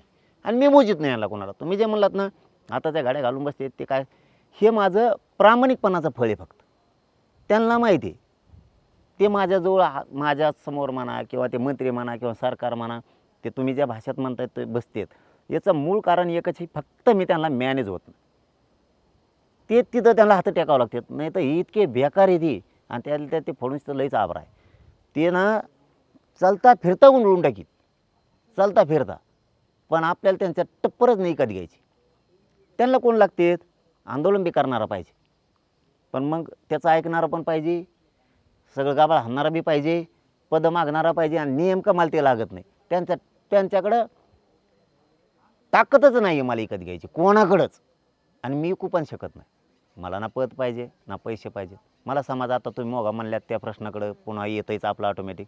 मला समाज काही कमी पडून द्या ना. माझ्याजवळ 2 एकर असून येत, अर्धा एकर असून येत, गाडी नसू, मराठ्याची गाडी आजरच आहे. मराठा भाकर खायला कमी नाहीत राज्यात. मुंबईत नुसत्या भाकरी आणा म्हणलं, मारण्याच्या भाकरी, इतका जीव लावतो. मला काही ताणच नाही ना. मला यांच्याकडून घ्यायचंच कशामुळं काय? अरे सरकारपेक्षा मोठा आहे ना मराठा समाज, तो सोडून द्यायचा. आणि 5 वर्ष सरकार याला बाप पण मानायचं. आपले जेवढे राजकारणाच्या संविधानिक पदावरती हे आमदार खासदार आहेत, त्यामध्ये सगळ्यात जास्त संख्या मराठा आमदार म्हणजे मराठा व्यक्तींची आहे. यांनी जर ठरवलं तर तुम्हाला देवेंद्र फडणवीस किंवा दुसरीकडे जायची गरजच नाही. हे सगळे आमदार एकवटन. तुम्ही समाजापुढे हेही म्हणत नाही तुमचा मराठा आमदाराला घेरा म्हणून तिथे जो आहे तो. आमची ताकद अहो, मोठी ना. पण राजकारणात आपले लोक अधिकारी याच्यामध्ये त्यांनीच मराठा वाटोळं समाजाचे केलं ना लोक. सगळं. मग आता 4 निवडायचे आणि 4 सोडायचे, असं कसं करायचं आता ना? वाटोळच त्यांनी केलं. आता 75 वर्षापासून आमच्यामुळं तर आमचं दुर्दैव आहे ना. मग आमच्या ह्याच्या डोक्यात आलं असतं तर इथून मागं आम्ही उदायलाच नसतो आलो ना. 42 वर्षापासून अण्णासाहेब पाटलापासून, अण्णासाहेब जावळे पाटलापासून, वडजे पाटलांपासून हे जे सगळे 350-400 बलिदानं गेले, हे गेले नसते, आमच्यासारखे उदायला कोणी आले नसते. यांनी दिलंच नाही ना. प्रत्येकानं फक्त आमचा मतासाठी उपयोग करून घेतला. आता आमच्या ध्यानात आलं ना, उशिरा का होईना. आपण आता नेत्याचे पक्ष, नेत्याचे पोरं मोठं करण्यापेक्षा आपले लेकरं मोठे करा. बरं, आता आम्ही आमचेच करायलोत ना. मुंबईतून आपण काय घेऊन येणार? आता मराठा समाज आता मुंबईत गेल्यानंतर तिथून काय घेऊन मला येणार? नाही वाटत ते. कागदांवरती तर मला नाही वाटत ते मुंबईला येऊन देते म्हणून. हम्म, ती इथंच करायचा अंदाजा दिसतोय, अंदाजा म्हणतोय आम्ही तयार आहेत, हम्म. फुल तयार आहेत आम्ही. त्यांना ते कळून चुकलंय म्हणून तर त्यांनी रात्री पत्र काढले. 7 दिवस अगोदरच तुम्हाला परवानगी आम्ही घ्यायची. दिलं ना मागच. 7 दिवस काय, आता 15 दिवस घेईन म्हणा. काय वाचित बस कवर वाचत बोलतोवर तू परवानगी दिली नको देऊ, मी येत असतो. ते तसलं शहाणपण नाही शिकायचं आपल्याला. ते काय मग सरकारकडून आता मागणी काय? त्याला लिहून दिल्या सगळ्या हम्म, मागण्या. ज्या 14-15 मागण्यात अख्ख्या लिहून दिल्यात. हम्म. आणि लिहून देता तरी कवर त्यांच्याच पाठ्या ते आल्यालाच मला सांगत आहेत, ही केली, ती केली, ती राहिली, आमकीच राहिली, हिच्यात काय कोण झालं, तिच्यात काय कोण झालं, जनरल ॲडव्होकेटाचा आमका मानला. मग तुम्ही वेळ वाढवून देतात, त्यामुळेच ही वारंवार वेळ येते शब्द देऊन ना. टाकला आणि मोकळा झालो. काय असतं ताई, एक तर समाज लई दिवसाचा अन्यायात दबलेला. आम्हाला एकदाच कोणी खाऊन देत नाही, आमच्यावर लई शत्रू आहेत. हे आता हे 3 वर्षात उघडे पडले. आमच्या मांडीला मांडी लावून खाणारा तो आमचा शत्रू आहे, आम्हाला आत्ता माहीत झालंय. नाही तर आम्हाला वाटत होते जीवाचं आहे. हे आम्हाला सहजासहजी खाऊन नाही देत. 3 वर्ष आंदोलन चाललं, मला टप्प्याटप्प्यात द्यायला लागलं. हे मराठा समाजाला कळालं. तुम्ही सरसकट म्हणा, तुम्हाला शक्यच नाही ते. मी तिथंच घेऊन चाललोय, फक्त दमन चाललो. आपल्याला आता नगरलाच जायचंय. तुम्हाला धडक जाऊन द्याय नाही कोणी. थोडं फिरून जाऊ, मग काय करता, इकडून जाऊ बिडकीन, कोणी इकडून आपण असं जाऊ, इकडून पलीकडून जशी तुम्हाला इकडून पारडशी घेऊन गेलं लगेच अहिल्यानगर आहे डायरेक्ट. पण नाही जाऊन द्यायचं तुम्हाला. मग आता आपण डोकं नाही जाऊन द्यायचं सरळ रस्त्याने. ठीक आहे, आपण थोडं इकडून जाऊ. एवढंच काम केलं मी. टप्प्याटप्प्यात 58 लाखापर्यंत नेऊन घातलंय लोकांना आरक्षण. 22 लाख प्रमाणपत्र दिले म्हणलाय तो. बावनकुळे सर इकडचे पटांगणाले तिकडं कोळशाच्या खाणीत असते ते, इकडं चंद्रपूरला का कुठं तरी तिथं डेपो टाकलेला आहे त्यांनी कोळशाचा. त्यांनी सांगितलं 22 लाख का काय दिलेत. म्हणजे तिथवर नेऊन घातलं. आता गॅजेटचा GR घेतला आहे. काल फोन आला होता, ते म्हणले उद्याच्याला परत मीडियात गेलं की ते दुसरे सावध आहेत, जाऊन जाऊन दे त्याला काय, त्यांच्या मुंडक्यावर पाय देऊन घेतो मी. उद्याच्याला काहीतरी करणार आहेत ते 27 तारखेला गॅजेटचं पण. म्हणजे हे त्यांचं ते सुरू झालं. आता निर्णायक म्हणलं ना मी त्यांना, की मी ऐकत नसतो आता. त्यामुळे त्यांचं काम त्यांनी सुरू केलं. म्हणजे मला दम्माने द्यायला लागणार आहे समाजाला. मला समाज कायमचा सुखी समाधानी मोठा करायचा. एकाएकी घास खा म्हणून भाकर खा म्हणत नाही मी त्यांना. एक आपण तुकडे मोडून खाल्ली ती एकच खायची. तुम्हाला तिथंच नेतो मी. दम धरायचं संयमाने शिकावं लागेल. आपल्याला काय फुगीरपणा लई असल्यामुळं आपली नस लोकांना माहीत झाली. ते आपल्याला उचकीत येत. मग आपण तैट लगेच गोटे. हां, आता तसं नाही करायचं. संयमाने दमाने तिथंच जायचं. तुम्ही पक्के मजबूत पैशावाले व्हा ना, मग पुन्हा तैटच वागा ना शानके साथ. थोडं थांबा, हे म्हणणं आहे माझं. संयमाने चला फक्त तुम्ही. आपण तिथंच जाऊ, सरसकट पशीच जाऊ. तुम्हाला काय करायचं? फक्त आपण जसं 42 वर्ष तिकडे विश्वास ठेवला कुंकड गप राहूयात आपण. कित्येक तरी लाखात पोरं नोकऱ्यात गेलेत ह्या 2 वर्षाच्या काळात. मी जर 2 वर्षात एवढं कळू शकतो, तर मग आणखीन वर्षभर चालले आणि तुम्हाला काय फरक पडला? फक्त टप्प्याने देतो. आता तुम्ही आरक्षणात नाही असं नाही. 100% मराठा आरक्षणाचे सध्या. टेन्शन घ्यायची काय करायचं? त्याचे कोणी प्रमाणपत्र निघले नाही, त्याला ECBCच आहे. तुम्हाला केंद्रात लागलं तर EWC आणि कुणबीचं OBC पण आहे, ज्याचं निघालं नाही त्याचं. आणि मी हळूहळू तुम्हाला तिथं नेतो ना. तुम्ही फक्त दमदारा, तुम्हाला हळूहळू सगळ्याला तिथं नेतो. पण आज आरक्षणापासून मराठा समाज वंचित नाही आहे, हे सुद्धा मराठा समाजाने समजून घ्या. तुमचा आज कुठेही लॉस नाही, कुठंच. की मग अर्धे राहिले बुवा आणि अर्धे गेले बुवा, ज्याची नोंद नाही त्याला सुद्धा ठेप्याला नेतो मी. तुम्हाला दम धरायला लागेल. तुम्ही म्हणतात लगेच सांगा कसं जाणार, कसं सांगा. ते लगेच सावध होतात. मग विरोधी फळी आहे ना पुढून. आपल्याला आपल्या डावाने चालावं लागणार आहे. मी माझ्या डावानं तुम्हाला तिथंच नेलं आहे. आता तुम्हाला साताराचा कोल्हापूरचा सगळा JR देतो अंमलबजावणी सकट. मी तुम्हाला तिथंच नेलो ना. 3,85,000 नुसते एकट्या कोल्हापूरच्या 2019-1च्या जनगणनेत 3,85,000 नुसत्या नोंदी आहेत. 9.5 लाखापेक्षा जास्त मराठा समाज आरक्षण जातो एकाच गॅजेटवर. नेलं की तुम्हाला तिथंच मी. तुम्ही फक्त दम धरावा असं माझं म्हणणं आहे. कुणी कन्फ्युजन करण काय अभ्यासक फाभ्यासक, कुणी कन्फ्युजन करण. आपल्या टप्प्यानं आपण चाललो आहे ना. तुम्हाला नोंदीतून घातलं आहे, काही जण गॅजेटमधून घालतो. मी बरोबर माझ्या लेवलनं तुम्हाला सरसकट पशी नेतो, पण डायरेक्ट सरसकट नाही. तो आपण टप्प्याटप्प्यात तिथंच जाऊ. दम धरा. संयम शिकला पण समाजा, हे मात्र तेवढंच करायचं. समाजसुद्धा संयम शिकला आता की आपण दममान जाऊ. हे काय करतात? आपला राग आणतात, आम्हाला डोवचित येत. यांच्यात दुफाळ्या झाल्या पाहिजे, 2 गट झाले पाहिजे. नाही, फुटले ना बरेच जण तुमच्यातले. 1-2 जे मीडियात येतात ते फुटले असे आम्ही मग समजतो. काय करू त्याला? आता तुमचे सगळे जरी इच्छा असेल माझ्यापासून फायदा होतो, माझ्यासोबत होत नाही. कसं टिकन माणूस? फायदा मी तुमचा नाही करू शकत. माझ्यापाशी तुम्ही निस्वार्थी राहा माझ्या जातीसाठी, तुमचं नाव 100% समाजात होणार. पण तुम्हाला माझ्याकडून मिळू नाही शकत. तुम्हाला आता पैसे कामकण तमकण पाहिजे कॉन्ट्रॅक्ट, हे आपल्याकडून नाही होऊ शकत. म्हणजे समाज देतो फासावर आणि तुम्हाला करतो मोठं. आणि तुम्ही मोठे होणं म्हणजे समाज सुधार नाही का? आणि समाजातली लेकरं आज फीसमध्ये चाललेत. हे पोरं आज नोकऱ्यात चाललेत. हे रे का मोठे झाले? तू मोठा झाला तरच का? फुटणारच ना. त्याला काय इलाज आहे का? आम्ही तुमच्या आतापर्यंतचे 9-10 आंदोलनं बघितली. एक प्रॉपर मॅनेजमेंट दिसतं. कुठेतरी असं वाटतं की चला खुर्च्या रिकाम्या भेटतील म्हणजे मीडियामध्ये काहीतरी मुद्दा भेटेल, कुठेतरी कुणीतरी काहीतरी करेल. तुम्ही आम्हाला स्टेजवर दिसतात. मागचं हे सगळं मॅनेजमेंट नेमकं कोण करतं? म्हणजे मला माहिती अजून यांची नावं कधी समोर आलेली नाही, पण माझी इच्छा आहे तुम्ही सांगा बाबा. जे कोण असतील ना याच्यानंतर बी म्हणून त्यांचं बिघाड्यावर त्यांना एकदा विचारा तरी ते बिघाड्यावर तरी खरंच बोलणार. माझं आणि त्यांचं पटत नसलं तरी पण प्रामाणिक शब्दाबद्दल एक माझ्या आणि मॅनेजमेंटबद्दल ते म्हणते ना आम्हाला माहित नाही राव खरंच कोण सभा कोण अरेंज मलाही माहित नाही. मला ते जाणून घ्यायचंय. मुंबईत पण आम्ही पाहतो कधीच खोटं एवढे नाही सगळे बोलणार. सूत्र हे हलतायत. बघा ताई, मी मीडियाला नाही गाड्या खोटा बोल. मी आहे असा आहे. बरं. त्याने आमचे लई प्रश्न उचललेले. आमच्या गोरगरिबांचा वेदनेचा जी मागणी होती ना त्यांना फुल ताकद दिली आहे मीडियावाल्यांनी. मी काय त्यांना खोटं बोलत नाही आम्ही कधी. हे आपण ज्या सरपंचांच्या घरी आलेलो आहेत, आम्ही यांना कायम तुमच्या जवळ पाहतो. बरं, यांच्याविषयी सांगा नेमकं कोण आहेत बुवा? एवढ्या आंतरवाली सराटीमध्ये तुम्ही इथेच का? आणि म्हणजे आम्हाला असं दिसलंय की ते तुमच्या शेजारी बसलेले आहे आणि आतापर्यंत एक शब्दही बोलले नाही, कुठे काही सांगितलंही नाहीये. पण मग नेमकं आहेत कोण आहे सरपंच? हे बघा, आम्ही त्या गावानी त्या सरपंचाला कधी सरपंच म्हणून बघितलं नाही आणि त्या सरपंचाने गावाला कधी सरपंच म्हणून बघितलं नाही. अख्खं गाव मिळून या आंदोलनात कायम सक्रिय आहे. ना एकटा सरपंच आहे ना एकटं गाव आहे. हे अख्खं गाव मिळून या समाजासाठी 3 वर्षापासून खस्ता खात. फक्त एवढंच आहे दिसण्याचं कारण. काहींना कामानिमित्त फक्त येता येत नाही, ते आंतरवाली सक्रिय असतात काय. आणि काहींकडे वेळ आहे म्हणून ते फक्त सोबत येते. त्याच्यातलं कुणीही ना पैशाला हापापलंय ना कोणी प्रसिद्धीला हापापलं. हा, फक्त तेच त्यांना मी ते म्हणते. सोबत कशामुळे का असते कोणी प्रसिद्धीच्या होतात ना? ते का त्यांना आशाच नाहीये. त्यांनी ठरवलंय आपल्या गावामुळं किंवा आपण दिलेल्या योगदानामुळं, आपण दिलेल्या वेळेमुळं जर आपल्या समाजाच्या लेकराचं कल्याण होतं तर आपण वेळ द्यावा. ते सोबत का दिसते तर एखाद्या दिवस मला अचानक माझं अंग थरथर कापतं, मला अचानक एखाद्या दिवस चक्रा येतात त्या उपोषणामुळं.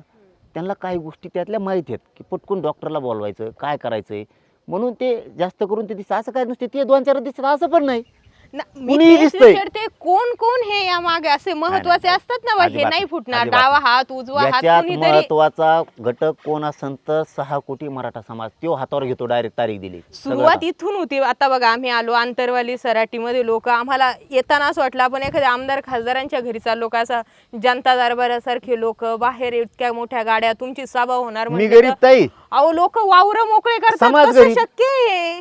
मी गरीब, समाज गरीब, गर्दी राहणारच. वावर तुमच्या सभांसाठी लोकांनी मोकळे केलेत. इथं ना मी माजडलो ना, माझ्या डोक्यात हवा गेली ना मला मस्ती आली. एवढे लोक दिसल्यावर माणूस नीट चालणारच नाही. हवाच चालणार, हवात वरची वर. मी आज जमिनीवरती म्हणून हे माझे लोक एवढे आहेत. तुम्ही मान वळिली नाही, गज भरलं नसतं. आपण एवढे वरची घेतो ना, आपण हे गज भरलं. हे मी कामच करतो डायरेक्ट. याच्यात तुम्हाला ओबीसी दिसणार, याच्यात तुम्हाला धनगर दिसणार, याच्यात दलित दिसणार, मुस्लिम दिसणार, याच्यात आदिवासी दिसणार, याच्यात सगळ्या जातीचे लोक दिसणार तुम्हाला. बिना कामाचा अंतर्लीतून माणूसच माघारी जाऊ देत नाही. मी कमवलंय प्रेम, त्यामुळे मी राहतोय बंगल्यात का छपरात याच्याशी नाही लोकांना देणं. आणि लोक मला आता म्हणते 2 कोटीची गाडी आहे ना, ती गेली एसटी आमचा पाटील आला तरी बस. मॅनेजमेंट या विषयाचा अर्थ असा आहे की जिथं मी तारीख देतो तिथला सगळा मराठा समाज काम हातात घेतो. त्याच्यामुळे लोकांना मेळ लागा नाही काय चाललंय कुठं. हा म्हणजे बातमी बनवायला तर थोडी माहिती द्या की म्हणूनच बाबा दिलं कोण- तुम्हाला हे पहिल्यांदा दिलंय मी 3 वर्षात की जिथं मी तारीख देतो ना तिथल्या परिसरातला 50 किलोमीटरवरचा मराठा समाज सगळा एकत्र येतो. 50 किलोमीटरवरचा त्यांच्याकडे ज्या वस्तू आहेत त्या तिथं नेऊन लावतात. हे रिअल सांगायलो मी तुम्हाला. जिथं मी गावात तारीख दिली 50 किलोमीटरवरचा मराठा त्याच्याकडे जी शिपी असली त्याने डांबरीवर नेऊन लावलीच. त्याच्याकडे फुलं असले ते शेतातून नेऊन तोडून टाकलेच. बोर्ड लावायचा ताकदीचा 50 किलोमीटरमध्ये कोणी लगेच लावून टाकतो. त्याच्यात पैसे देणारा व्यासपीठाला कोणी लगेच तो म्हणतो ते माझ्याकडे राहू द्या. कोणी खुर्च्या टाकणारा खुर्च्या आमच्यात नसतातच. आम्हाला मोकळंच बसायला पूर्ण तर खुर्च्या कडून टाकीता. खुर्च्यावर बसल्यावर तर आम्हाला मग भलं झालं लागून 500 एकर तिकडे कोणकडे तरी लांब. ज्या मराठ्यांनी वाटतंय की माझं रान मोकळं आहे ते लगेच म्हणतो मोकळं आहे मग आपल्या बसू द्या. हे कमवावं लागतं तेव्हा लोक देतात. हे कमवावं लागतं. आपण त्यांना एकत्र करून जर आपण कमीलं ना ते म्हणतं हे गद्दारच निघालं. मला मरूच तर नाही मिळालं तर नाही मिळालं आरक्षण, नाही मिळालं तर काही चालेल, पण समाज मला कधीच मला नाही पाहिजे की गद्दार होतं मारताना. आणि मला त्यांचं लेकराचं रक्त ऐकून मला नाहीच मोठं व्हायचं, त्यांचेच लेकरं मोठे करायचे. याचा अर्थ काय आरक्षण मिळवायचं असं नाही. ते आता घेणारच आहे, मी सोडतच नाही. पण ते बोलण्याचा एक अर्थ असतो. एखाद्या दिवस नाही मिळालं तरी चालेल, पण ह्या समाजाची गोरगरिबांची भावना आहे ना माझ्यावरती अजिबात तुटू द्यायची नाही, मरूच तर. शेवटच्या 1-2 प्रश्नांकडे येते.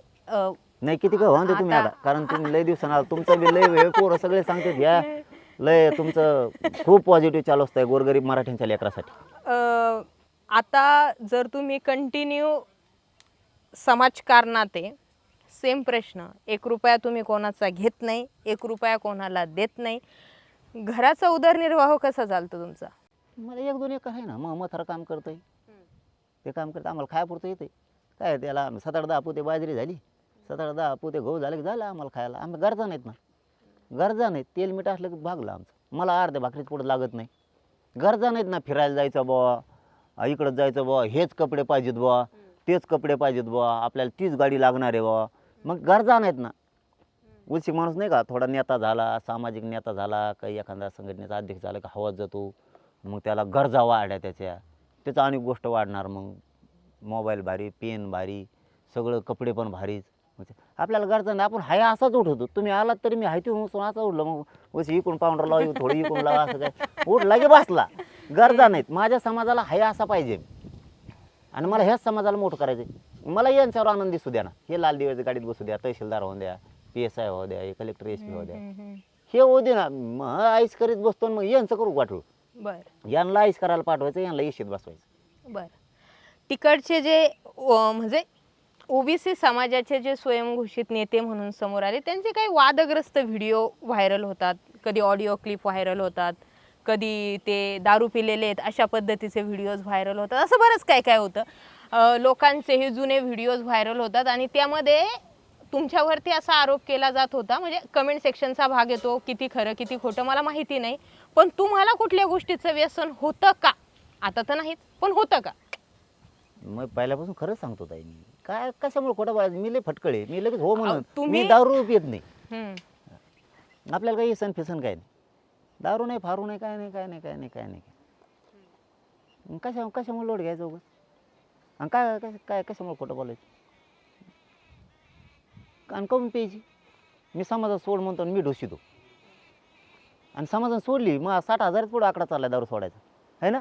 हां, हे समोर बसलेली आहे की मरणात दारू पित होतं आता ते माळच घातली, मरणाची आहे तुमच्या समोर आहे ना. आता कॉन्ट्रॅक्टर येते परत, हां, रेटून हाणायचं. 6 वाजता त्याला फोन करायचा नाही, पुन्हा ते वाकडं तिकडंच झालेलं असतं कोणत्या लिंबा झाडाखाली याड्या बाबळीत. आता क्लिअर झाला, अख्खं गाव मानायला लागलं. मी लय आकडा पुढून नेला देऊ, आणि मी मराठीचे दारू सोडणार, बांधाचे भांडणं सोडायला लावणार. या आरक्षणातून मोकळा झालो नाही एकदा. मराठा समाजाचं संकट, मी मराठा समाजात सुखात कवाच राहणार नाही, दुःखात कायम राहणार. त्यांच्यावर कोणतं संकट येते सगळ्यात पुढं आपण आहे. हां, त्यांच्या लेकी बळीला लेकरा बाळाला काही संकट आलं की मी आहे.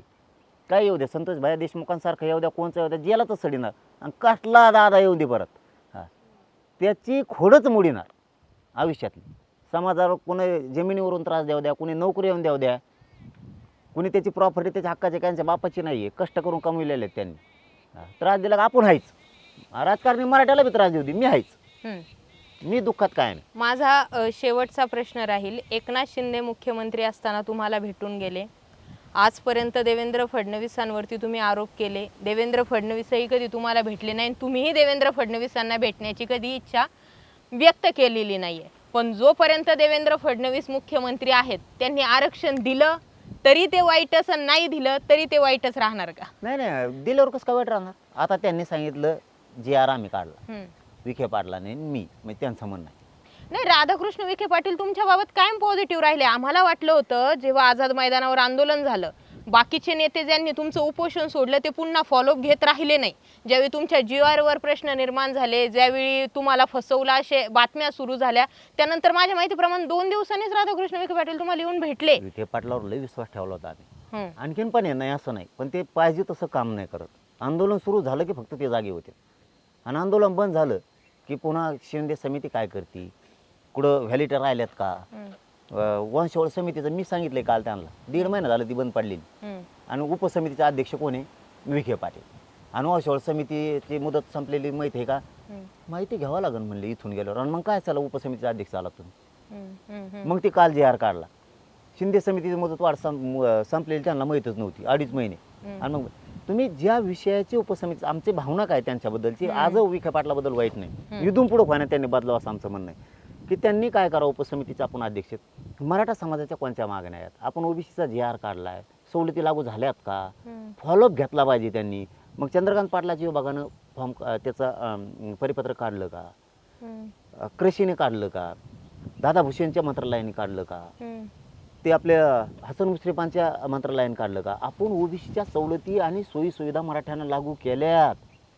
मग एवढं मोठं जर कार्य तुम्ही मराठ्यासाठी केलं, ते लहान कार्य नाही. ते लागू झालंय का नाही बघायचं काम कोणाचं आहे.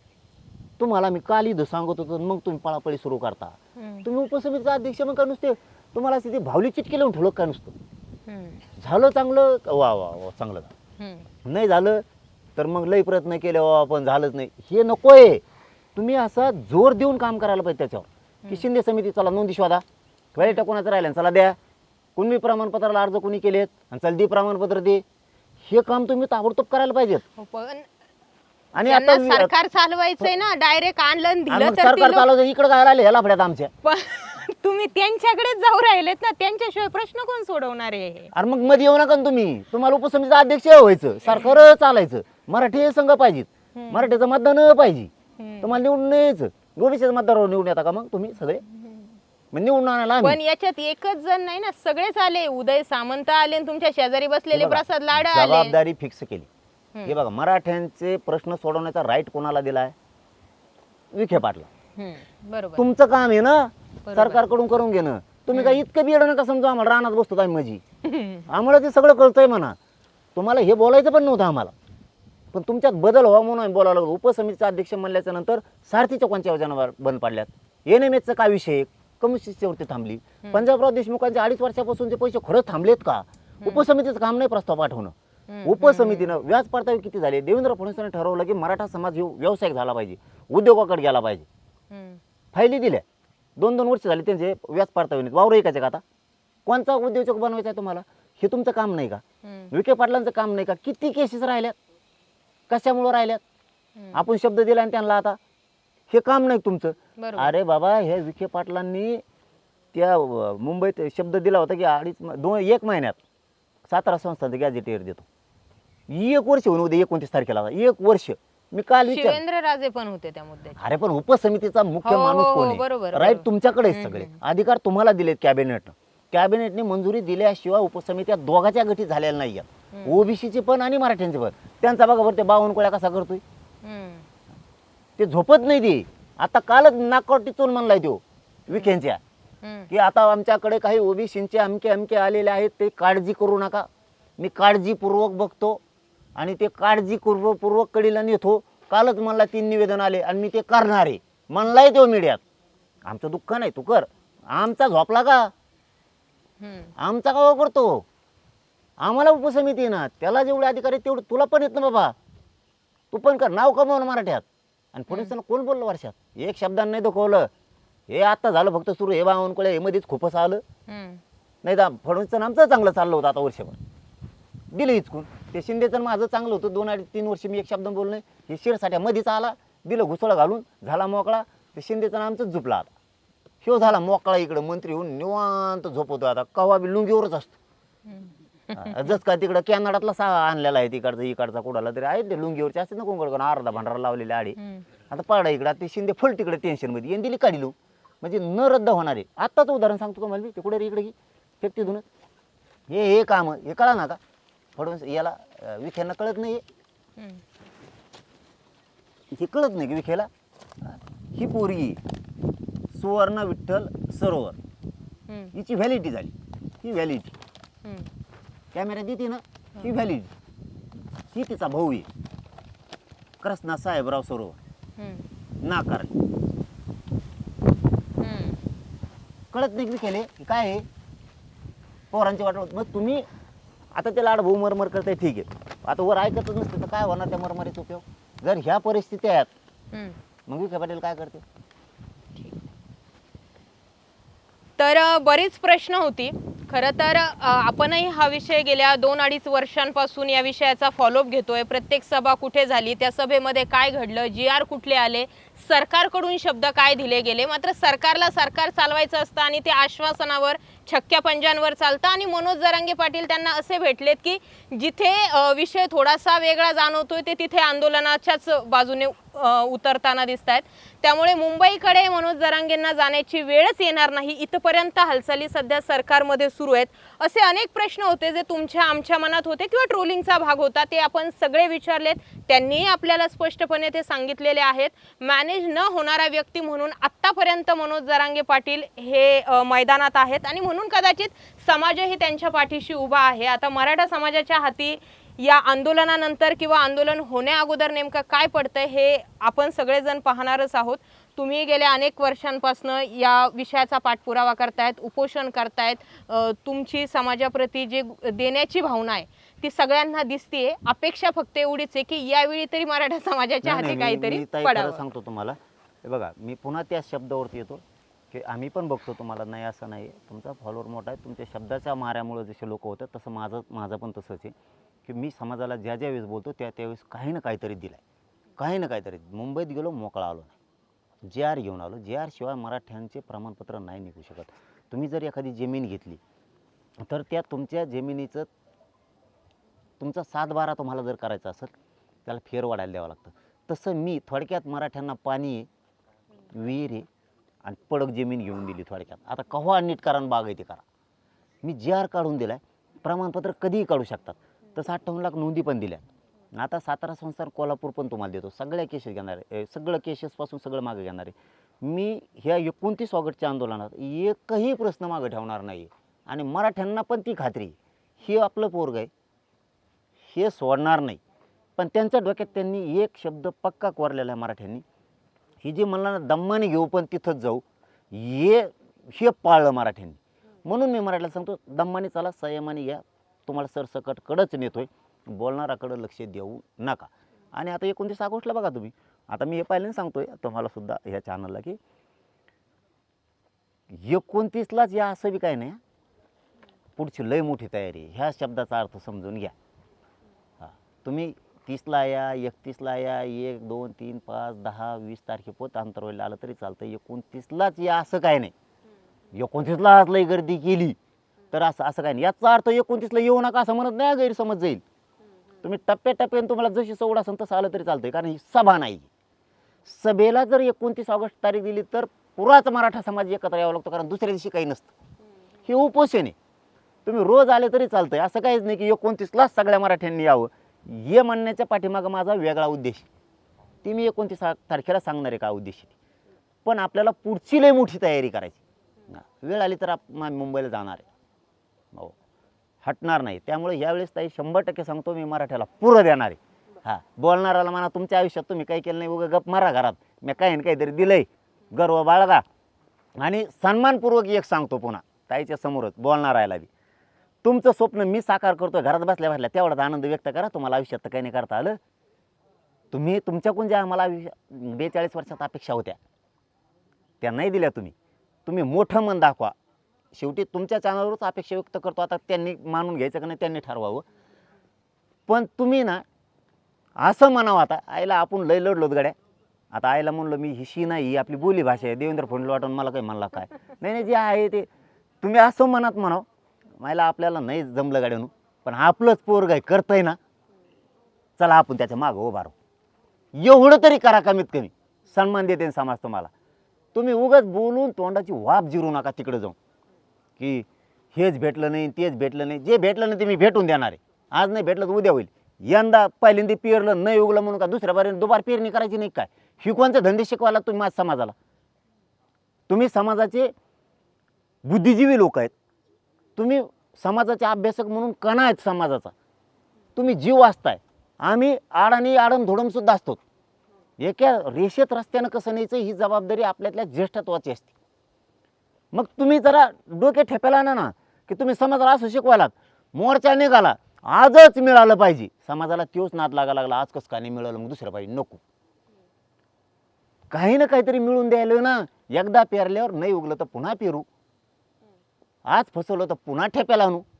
मी तेच म्हणतोय, तुम्ही पण तेच म्हणताय. आणि मग आता तुम्ही करता 42 वर्षापासून मोर्चे आणि आंदोलन. आता आम्ही म्हणायचं सुरू करावं का? म्हणायचं नाही, आम्ही म्हणणार नाहीत, पण म्हणायचं सुरू करावं का? तुम्ही काय दिलं मग? तुम्ही बसले होते ना आता 15-15 आणि 20-20 दिवस. तुम्ही काय दिलं? त्याच्यासाठी दुसऱ्याच्या नुसतं बोलायचं शिकू नये. शितोडे कोणाला पण उडीत येतात. मिळवताना लय संघर्ष आणि कष्ट करावं लागतं. माझ्या समाजाला एवढंच सांगणं आहे, आंतरवालीत एक जीवाने एकजुटीनं ताकदीनं कामाला लागा. पण मुंबईसाठी पण सज्ज राहा, हे लक्षात ठेवायचं. कोणाच्या बापाची मुंबई नाही. कोण कसं काय बसून देत नाही, कोण शिजून देत नाही, भाकरी करून देत नाही, भाकरी भाजी करून देत नाही ना, त्याला ये म्हणा तुला आडू, मग सांगतो तुम्ही बोट लावा माझ्या पोराला, मग सांगतो तुम्हाला काय असतं.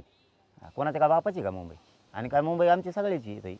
फडणवीस साहेब आमचे आहेत, शिंदे साहेब आमचे आहेत, अजितदादा आमचे आहेत, ताईन ते आमचे आहेत, वर्षे आमची.